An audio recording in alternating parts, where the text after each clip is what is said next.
This is a new kind of series I started. Like, I hope this goes on. Like, it's very hard to keep this going on. Like, this idea just came about. Like, what if there was an like FPL talk show? Like, like the idea came from American talk shows, American late night talk shows. So I just thought, okay, how am I gonna do that with FPL now? I need people to join in. I need people to talk to me. But what am I gonna use? What am I gonna use to set up things? So now the inspiration now came from FPL Mez. It's MEZ. FPL Mez on Twitter, and she has her own YouTube channel now. She does spaces and just records her own thoughts from that spaces and uploads it on her YouTube channel. And also another inspiration came from Lead FPL, who does with the two guys does the call-ins. Like, they bring people on from their Discord. They have a massive Discord community, so they bring people on and have chat with them and from their Discord server. So I thought, okay, I don't have a Discord server, but I do have Twitter, and hopefully the Twitter Spaces can do the thing that I want to do. So yeah, thank you to both of them. Like, thank you to both of them inspiring me to do this. Hopefully this goes on. Like, just mesh them together. I use Spaces to bring in people to talk, and I'm just gonna edit the video out and have it on display with some graphics and stuff and make it look pretty. And that's about it. And as for my team here on screen, I'm on a wild card, and this is my current team right now. Leno in goal. In defense, it's Udogi, Saliba, Cash, and in the midfield is Saka, Madison, and Boimo, Son, Sterling, and up front is Alvarez and Haaland. The bench is Areola, Estupinan, Morris, and Fabian Schär. And the reason why I will discuss it with my guest. So thank you to my incredible guest G-Wiz for joining me, and let's see what he has to say. Let's hear it. Oh, thankfully someone's talking. Oh, I can't go on for so long. It's all right. I just wanted to let you suffer for a bit whilst I was doing stuff. It's nice to finally speak to you after. I just wanted to say thanks for all the hard work you do for us on the YouTube videos and modding and all that. If you can post your team, so we can have a look at your team and see exactly what's what, then we can start from there, if you like. Can I actually post it on the Spaces as well? Like, share it on the page? Say again. Was Trent out and Archer out for Fabian Schär and Morris. That's about it. Trent out and Archer out, did you say? Yeah, for Morris and Fabian Schär. I have that's good. 1.8 in the bank. Nice. Oh, you're on wildcard now? Yeah, I've activated it because my team really sucked. Like, I just kept on going down and down and down. Like, after the first game week, I was 128k, and then my team just started to fall off. Like, Pedro didn't start, and I had other issues as well. The team wasn't just performing at all. Like, everyone was getting dull points.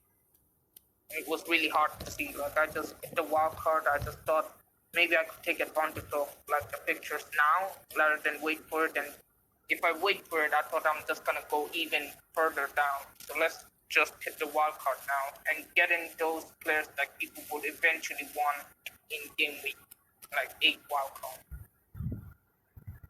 So, how many players in this team are from your original team? I'd say I actually brought Sterling on a hit last week, and it didn't work. Sterling on a hit last week, original team then. Boimo also in my original team, Saka, 3, 4, Saliba, and Haaland 5, and he's 2-6, and 6 players. So all the others have been the changes. Yeah. Nice. I've got. Let's see. I don't have a Arsenal defender, which I'm not bothered about. I don't have Cash, which I'm not bothered about. I've got Estupinan and Udoji because they rotate quite well. And I've brought in. You said you brought in Sterling for a hit that didn't work. Well, I've got Udoji, Maddison, and Son, and I brought Son in on a hit to captain him. When did you bring in Son? Did you bring him this week? Yeah. Oh, okay. Now you benefited from the 20.9. No. After he scored his hat-trick. Oh, okay. So you brought him in early to get that price right. I didn't. No. I let him rise to 9.1 whilst I still was in and ahhing what I wanted to do, and then I decided, you know what? I want to attack that Sheffield United fixture, so I took a hit for him, and I'm going to captain him. I know it's risky, but it's got to be done. You're not going to do brilliantly in FPL if you're just going to copy everyone else. So I think with Man City playing West Ham, the mighty Hammers, I think it's a good opportunity to go against Haaland perma captain this week. So I'm going to take it, and I'm going to take the chance in. Is it game week 8 when they play Luton as well? Yeah. Everyone's saying, oh, would you captain Son or Haaland? Spurs playing the early kickoff, Luton away, and Man City play Arsenal right at the last game on Sunday. Yeah. Would you actually captain Son that day, early kickoff curve and still? Yeah. You got to get out. You got to get out of your head that you can't captain players on the early kickoff. That's what mucks people up because they think there's some kind of curse. Yeah. Arsenal stop Haaland still. Arsenal still gets beaten by Man City every single time. I just don't get it. Every time they strengthen up, and yet they still get beaten by Man City somehow. Probably, but the way I see it is, if there's a week where there's a chance where I can go against Haaland captain, then I'm going to take it. If I get burned, I get burned. But if it works, then it's going to shoot me up pretty high. So I'm willing to take the risk versus reward. Yeah. And also, what about this week? They face West Ham. How good is your defense to stop Haaland? Maybe he scores 1 goal. But do you see Haaland scoring two or 3 goals against West Ham? No, I don't see it. I'm really tempted to captain Son, but what about Sheffield United doesn't play like Burnley though. Burnley really left space for Son to just go right through him. That's what I heard from Steve from Elite FPL. He's a Burnley fan, and he was outraged how they played. They just played into him. Their defense was so wide open back, and Company is just stubborn to just keep playing the way he's playing. He's not respecting the opponent as well. Hold on, I'm just trying to find a tweak for you. Bear with me a second.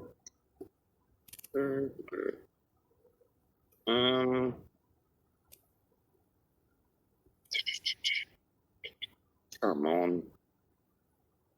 So, Sheffield United at home is a really good picture on paper. I just don't know how Sheffield United can play against.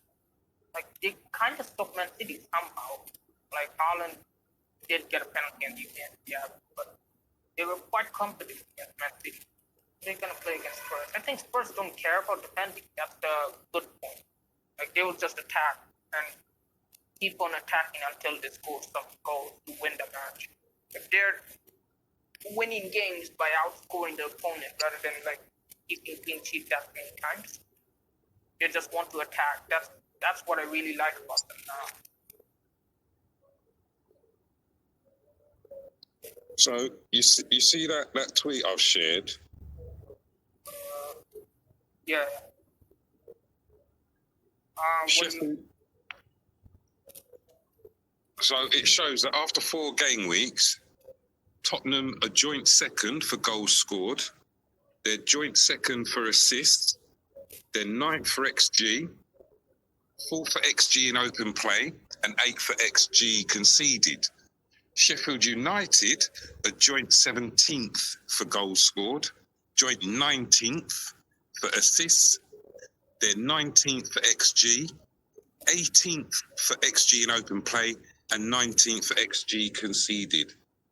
I can't let that opportunity pass me by. I've got to attack it. I've got to. Yeah.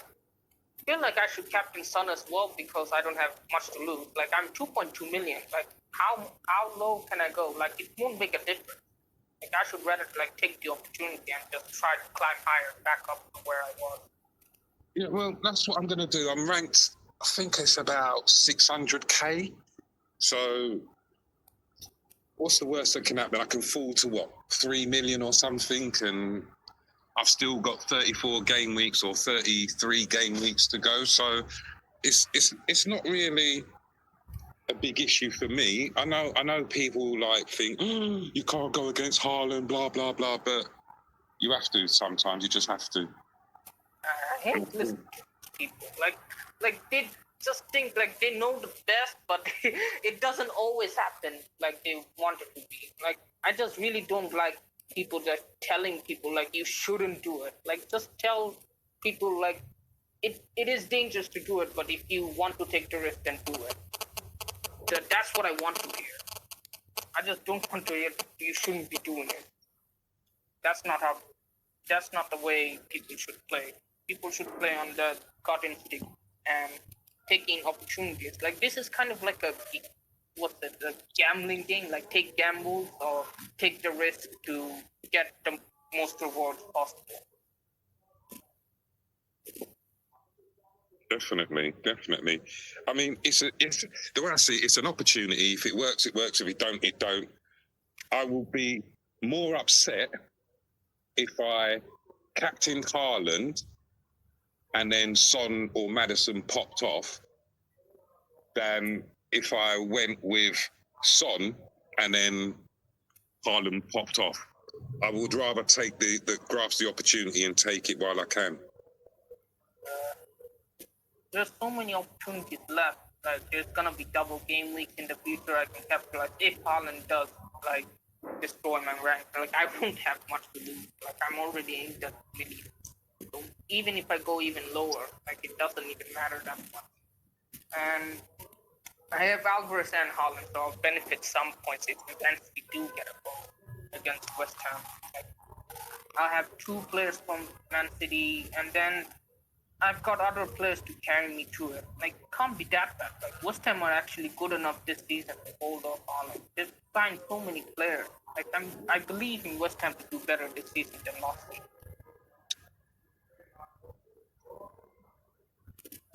In the last 4 games that West Ham have played against Man City, how many goals do you think Man City have scored? I did this to like 4 maybe. It's been five games, 5 goals they've scored in 4 games against us, which is not bad. It's not that bad. No, I mean, if Haaland scores a brace, Haaland scores a brace, he scores a brace. And I would congratulate him, tip my hat, and say well done.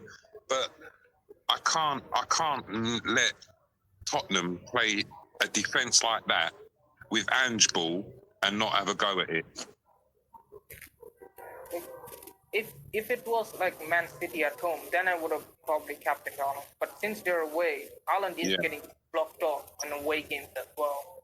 And the West Ham fans will cheer on the new team. Like, you guys are on the up, and you have momentum behind you.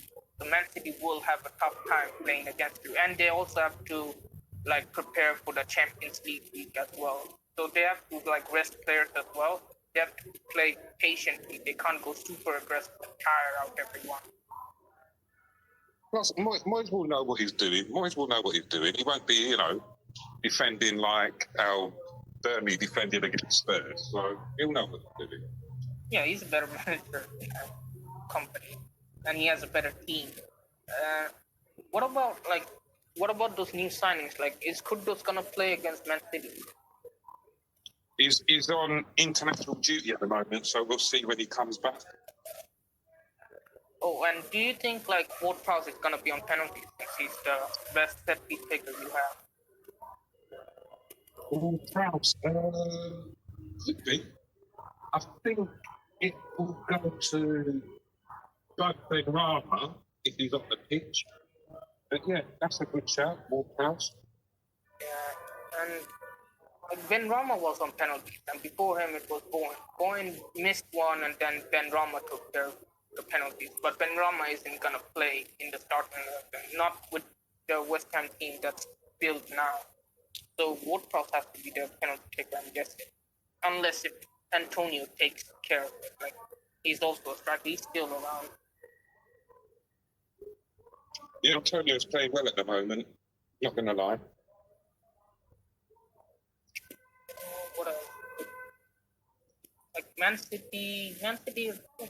I just don't think like Haaland's gonna get that much service without De Bruyne. De Bruyne is the key man for Haaland. Everyone else, I'm just seeing like shooting on side or not passing to Haaland that often, and Haaland gets raised, but still people don't listen to him.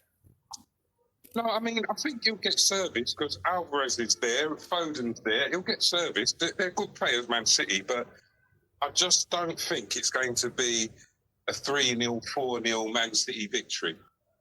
So yeah, I'm willing to go against Haaland this week. Give it a go. See what happens. If I cry, I cry. If I celebrate, I celebrate. It's just all part of SPL, isn't it?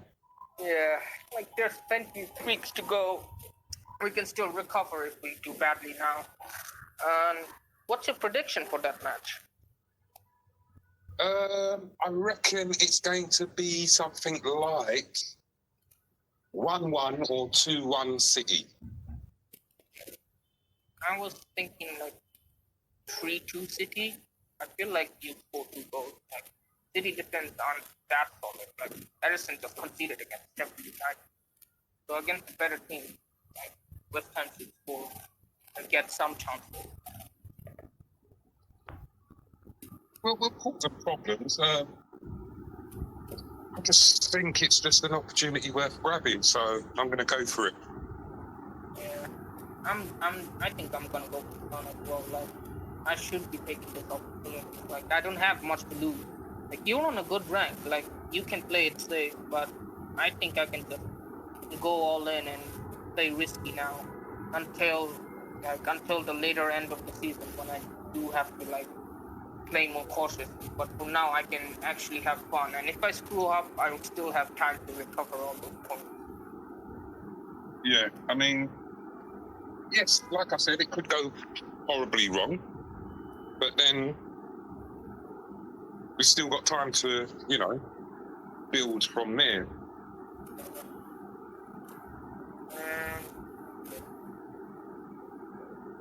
But I think I'm just gonna stick to like what I've told you, like with the wildcard, since I can jump on and off with players. Like I can get Rashford in game week 6 for Madison, and then save up 2 transfers and get Darwin and Ward-Prowse or Bowen, whoever is good. I can bring them in and then like keep on going. Like I'm not gonna like captain Salah anytime soon. So 12.5 for a player I'm not gonna captain, and he's getting too many assists rather than goals right now. Like he's becoming an assister now more than a goal scorer because of his age, I guess. Like he's kind of like depleting, I'd say. Like it's not like he used to.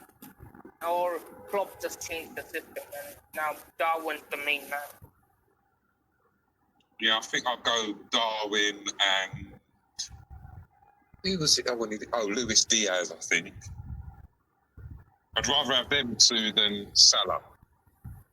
Yeah, I'm just gonna bet on Darwin to get some points. Like Liverpool fans are just saying, like Darwin, this is Darwin's year. Darwin should do well this year, and he is when he's been given the opportunity, he has done well. The club should trust him.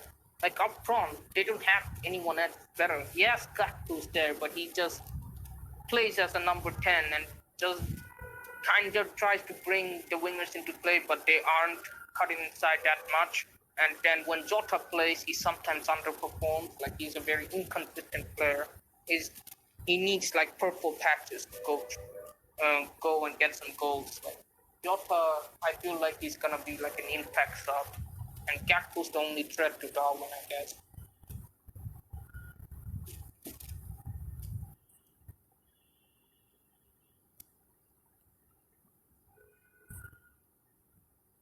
Oh, sugar.